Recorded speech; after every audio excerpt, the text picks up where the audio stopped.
Kayla decided that she didn't like scary and noisy helicopters and cried during the entire short, chartered flight from Plettenberg Bay to Camps Bay. Her beleaguered father, who was figuring out that parenthood may not be as fabulous as he had first imagined, battled to keep her calm while Bronwyn, who was feeling the effects of some pretty powerful medication, remained mostly oblivious to it all. Bronwyn was vaguely aware of Bryce frantically trying to shush the child. He made funny faces and played silly little games, but Kayla refused to be comforted by someone who was a total stranger to her. She was too small to be belted in, but she stubbornly refused to stay in Bryce's lap. Instead, she kept trying to crawl over onto her mother's lap. And Bronwyn tried her best to soothe the little girl, but Kayla wasn't too impressed with her limp hugs either. "Do something," Bryce eventually entreated, when Kayla slid from his grasp like a greased pig and melted to the floor in a boneless heap. Once at their feet, she wailed pitifully, "Kayla scared, Mummy, Kayla scared." She howled. Bronwyn, thoroughly fed up with the theatrics, reached down and dragged the limp toddler up with as much strength as she could muster. "Michaela," she managed hoarsely in her toughest, no-nonsense voice. Kayla was momentarily silenced by Bronwyn's mummy voice, and her wide blue eyes melted Bronwyn's heart. The poor little thing was understandably scared. Too many changes in too short a time for her. Bronwyn gentled her voice and smiled with what she hoped was cheerful confidence. "It's fine, baby. Sit with your daddy, he'll take care of you." Michaela glanced over at the swiftly unraveling Bryce with wary speculation in her gaze. Turning to him for protection had evidently not occurred to her, "Man?" She questioned uncertainly. "Daddy," Bronwyn corrected tiredly, fading fast. "Go and sit with him." The little girl, clutching her favorite stuffed doll to her chest, took the one. Fiercely because of that, they had scraped by, living off her grand's pension and a small trust fund her grandfather had set up for his wife. After her grandmother's death just 2 months before, the balance of the fund had been spent on the funeral, and Bronwyn had been forced to sell their small semi-detached house. Most of the money made from the sale had gone towards settling outstanding hospital bills, with barely enough left over for Bronwyn to pay the deposit on the tiny flat that she was now renting. So here she was, trying desperately to do well at her new job, but she couldn't take her eyes off the man who had just walked into the restaurant. He was tall, blonde, and beautiful. And he was absorbed in the conversation he was having with the lean, dark man beside him. The two men were as opposite as night and day. The blonde was big and bulky, almost Nordic in appearance, while the dark one was lean and lithe, with a definite sexy Gallic look to him. They sat down at one of her tables and her mouth went dry. She hurried over, not wanting to keep such important-looking men waiting, and thankfully stumbled only once along the way. "Good morning." Hello. How may I?" She blanked, having already stuffed up the perky greeting that had been drilled into her during training. The men were looking at her expectantly, and she faltered even more beneath the blonde man's icy stare. "Your order," she concluded abruptly. "What is it, please?" The dark man's eyebrows climbed in astonishment, but the blonde remained impassive, even though Bronwyn, for a fleeting moment, thought that she spotted amusement flashing in those seemingly cold eyes of his. "Drinks," she continued desperately. "You probably drink. So you probably want some, a lot, I mean." She felt her face going blood red with embarrassment. The dark man was staring at her in complete amazement, with his jaw dropped practically to his chest. The other man, though, his jaw was clenched. He looked like... Repeat her previous statement, but she was so nervous by now that she stammered badly. Bryce swore impatiently beneath his breath before deliberately lowering his gaze to Kayla. That easily he ended the conversation. The slight was brutally effective and left Bronwyn feeling thoroughly abandoned. She felt like a complete failure and kept her eyes trained on his face, hoping that he would look back up, but he was talking to the still crying Kayla. He was so absorbed by his daughter that Bronwyn might as well not have been there. She eventually lowered her gaze to where her hands were curled into tight fists in her lap, and as she desperately fought the urge to cry, she tried to figure out where and how her life had gone so very wrong. She thought back to their first meeting, which had always seemed like something out of a fairy tale to her, Prince Charming meeting Cinderella while she was still in her rags but falling for her anyway. It had seemed so perfect. He had been, without a doubt, the most handsome man she had ever seen. It was her first day waitressing at the upscale beachfront restaurant in Camps Bay, and she could not afford distractions, especially since she had lied about her qualifications to get the job. Fortunately, she had managed to bluff her way through the in-house training without looking too incompetent. Since finishing high school 6 years ago, she hadn't been much good at anything except looking after her ailing grandmother, her only relative. It had been a full-time job, leaving no room in her life for the socializing other women her age enjoyed. Instead, she had spent most of her day in the company of an infirm old woman, and any free time she may have had was devoted to her stash of books. It had been a sad and solitary existence for a young woman with such a sunny disposition, but Bronwyn had never wished the task away. Her grandmother had raised her without complaint after her parents had died, and Bronwyn had loved the old lady fiercely because of that. They had scraped by, living off her grand's pension and a small trust fund her grandfather had set up for his wife. After her grandmother's death just 2 months before, the balance of the fund had been spent on the funeral, and Bronwyn had been forced to sell their small semi-detached house. Most of the money made from the sale had gone towards settling outstanding hospital bills, with barely enough left over for Bronwyn to pay the deposit on the tiny flat that she was now renting. So here she was, trying desperately to do well at her new job, but she couldn't take her eyes off the man who had just walked into the restaurant. He was tall, blonde, and beautiful. And he was absorbed in the conversation he was having with the lean, dark man beside him. The two men were as opposite as night and day. The blonde was big and bulky, almost Nordic in appearance, while the dark one was lean and lithe, with a definite sexy Gallic look to him. They sat down at one of her tables and her mouth went dry. She hurried over, not wanting to keep such important-looking men waiting, and thankfully stumbled only once along the way. "Good morning." Hello. How may I?" She blanked, having already stuffed up the perky greeting that had been drilled into her during training. The men were looking at her expectantly, and she faltered even more beneath the blonde man's icy stare. "Your order," she concluded abruptly. "What is it, please?" The dark man's eyebrows climbed in astonishment, but the blonde remained impassive, even though Bronwyn, for a fleeting moment, thought that she spotted amusement flashing in those seemingly cold eyes of his. "Drinks," she continued desperately. "You probably drink. So you probably want some, a lot, I mean." She felt her face going blood red with embarrassment. The dark man was staring at her in complete amazement, with his jaw dropped practically to his chest. The other man, though, his jaw was clenched. He looked like he was exerting enormous control over his emotions. She panicked. He was probably angry, probably used to vastly superior service from this restaurant.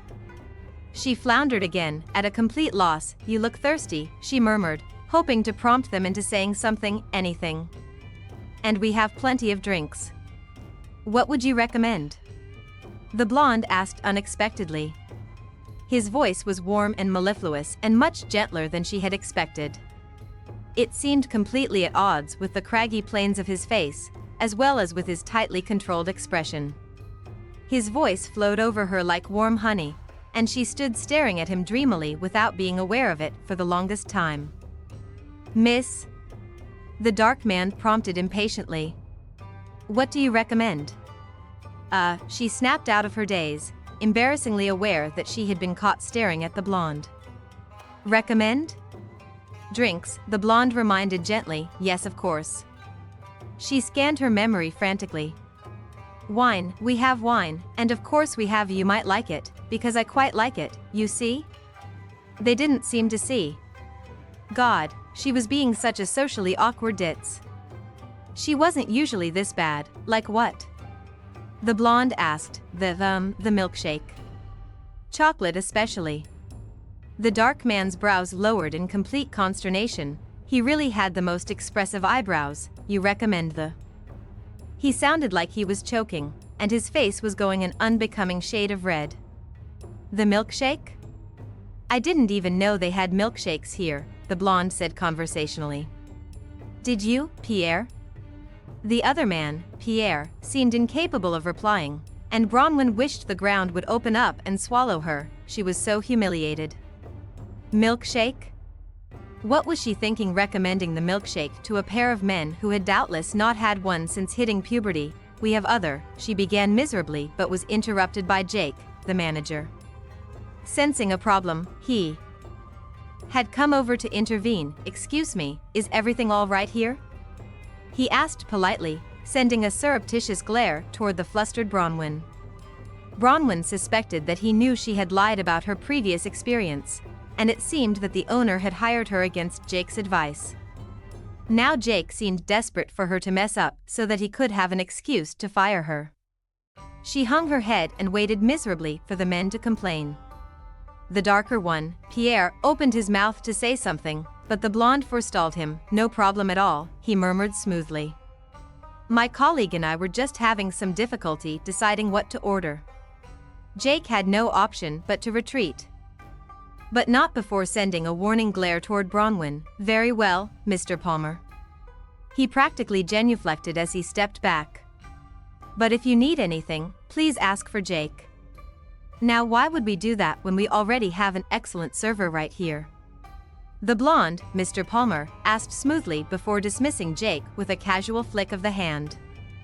His colleague gaped at him in disbelief. Bryce. Pierre started to say. His name was Bryce. He ignored his friend and refocused his beautiful ice blue eyes on Bronwyn's flushed face. Now where were we?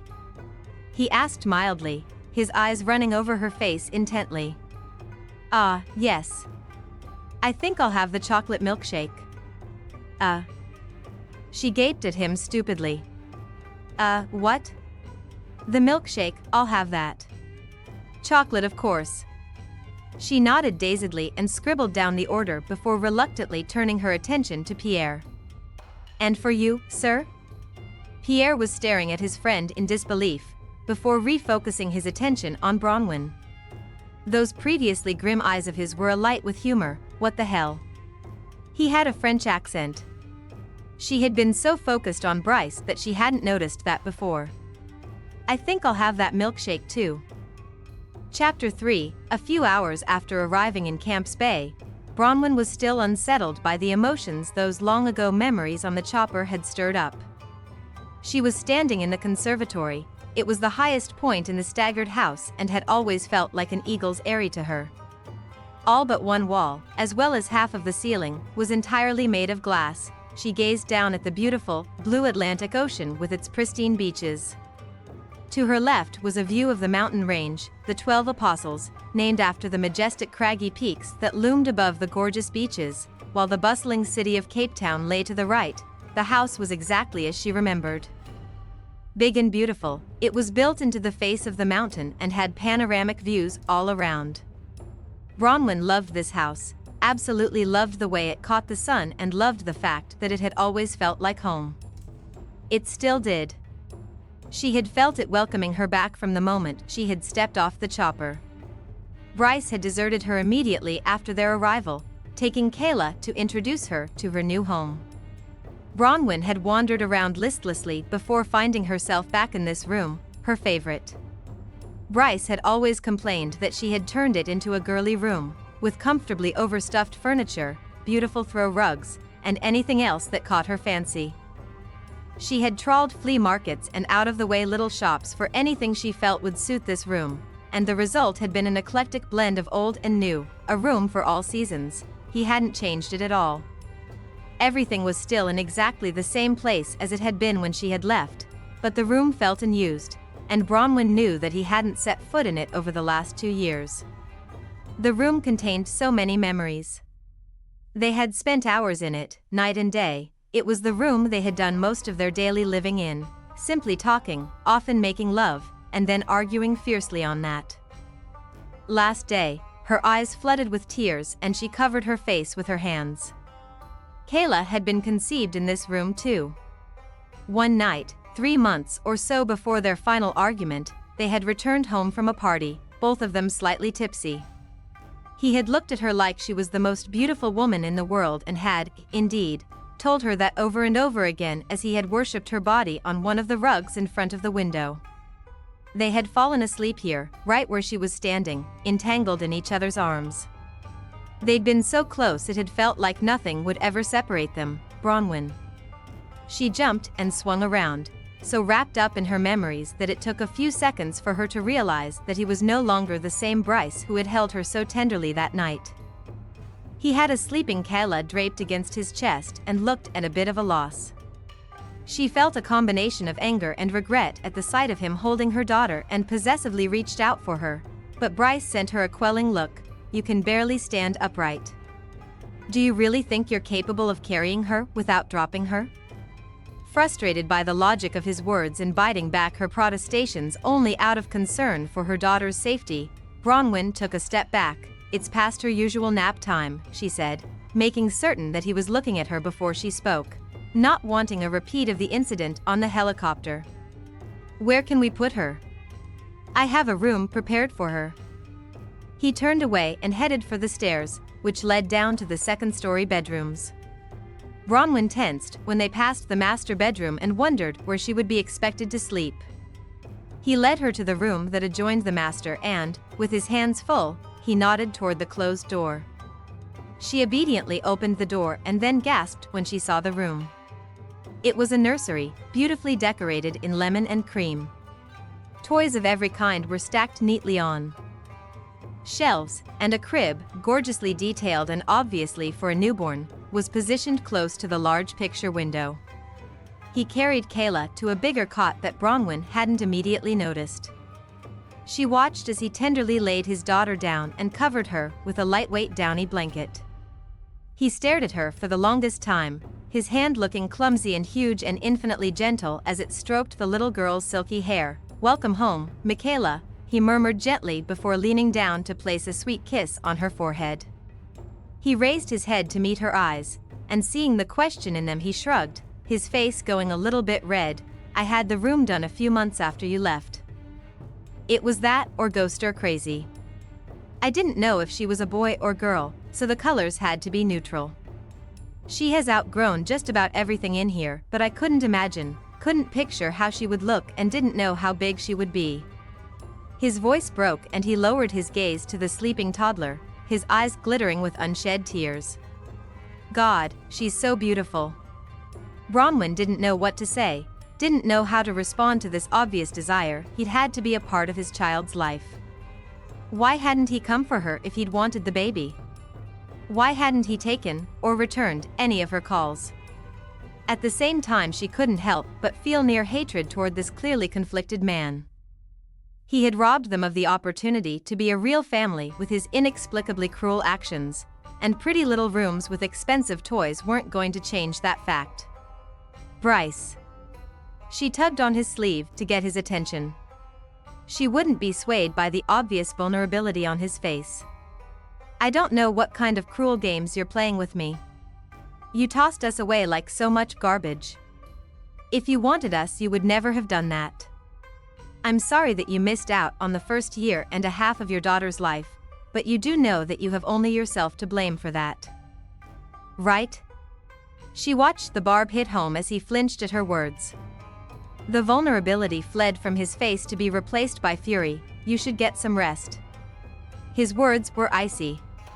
You look exhausted and ill. You're also much too thin. Michaela needs a healthy mother, not some wraith who can barely lift her. Bryce. I don't understand. Why do you hate me so much? What have I done to deserve this ridiculous amount of contempt? It was getting increasingly hard for her to remain upright, but this was important. She was physically weak at the moment, but she was not going to let him walk all over her. How dare you ask me that? He hissed furiously. How dare you, after everything that you've done? I did what you told me to do, she reminded him, her trembling voice as icy as his had been before. You told me to leave, to get out of your sight. You called me a deceitful, lying bitch and told me that you never wanted to see me again. Just stop playing the tragic victim, he warned. The only reason I can stomach having you back in my life is because of Michaela, but push me too far and I'll make damned sure you never set eyes on her again. His threat, her worst fear, sent a shiver down her spine, and her throat closed up, shutting her up as effectively as a punch to the jaw would have. Their eyes clashed for a moment, his stormy and furious, hers bleak with terror. Bryce muttered something vile sounding beneath his breath before taking an unexpected step toward her and folding her into his strong arms.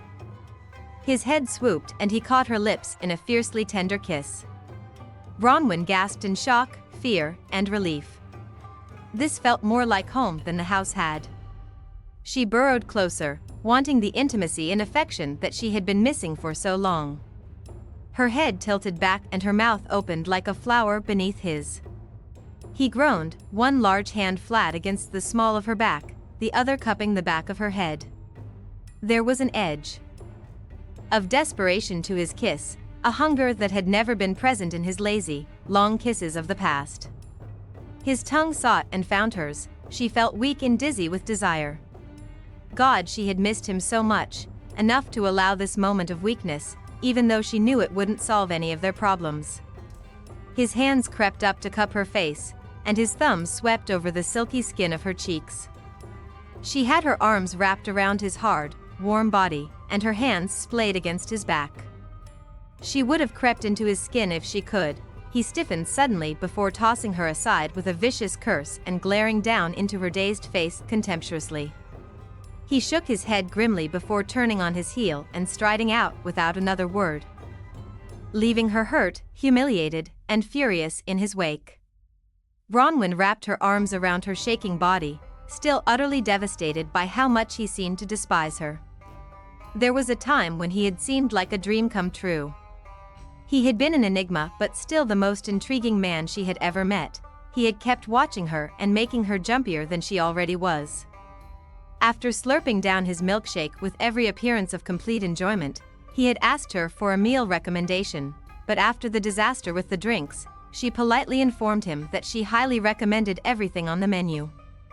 He wasn't having that, and, ignoring his impatient friend, he forced her to tell him what her favorite dish on the menu was. She hadn't worked at the restaurant long enough to sample much of the menu and very reluctantly revealed her plebeian tastes by saying that she enjoyed the gourmet brie and bacon burger that they offered. He nodded and ordered said burger. His friend, done with indulging him, ordered something much more in keeping with his sophisticated palate. Bryce went through the same routine with dessert, and Pierre, evidently giving up on him, made his excuses and headed back to whatever glamorous life he led. Bryce remained though, eating his dessert and following it up with coffee. He remained for 4 hours, the last hour of which had been spent sitting solo at the table toying with dessert, ordering cup after cup of coffee and staring at her. He never smiled and never flirted, he simply watched her. Eventually he asked for the bill, and when she brought it, he graced her with the slightest of smiles, his serious eyes warm and a bit confused. "You've never done this before, have you?" He asked gently, as if afraid of hurting her feelings, and she flushed painfully before nodding. "What gave it away?" She joked, feeling like a miserable failure. "I don't know." He shrugged, his smile widening. "Maybe the way you kept recommending the least expensive items on the menu, despite the fact that it would probably decrease your tip." She was appalled for not realizing that herself and made a mental note to recommend the lobster to every client who asked in the future. She frowned, forcing herself to remember to write that down before giving up and drawing a post-it booklet from her apron pocket to jot down in capital letters, "Remember lobsters." He was watching her every reaction in complete fascination, and she looked up to find him staring at her again. "Why do you keep watching me like that?" she asked bluntly, before going even redder, shocked by her own forwardness. His brows lowered as he gave her question some consideration.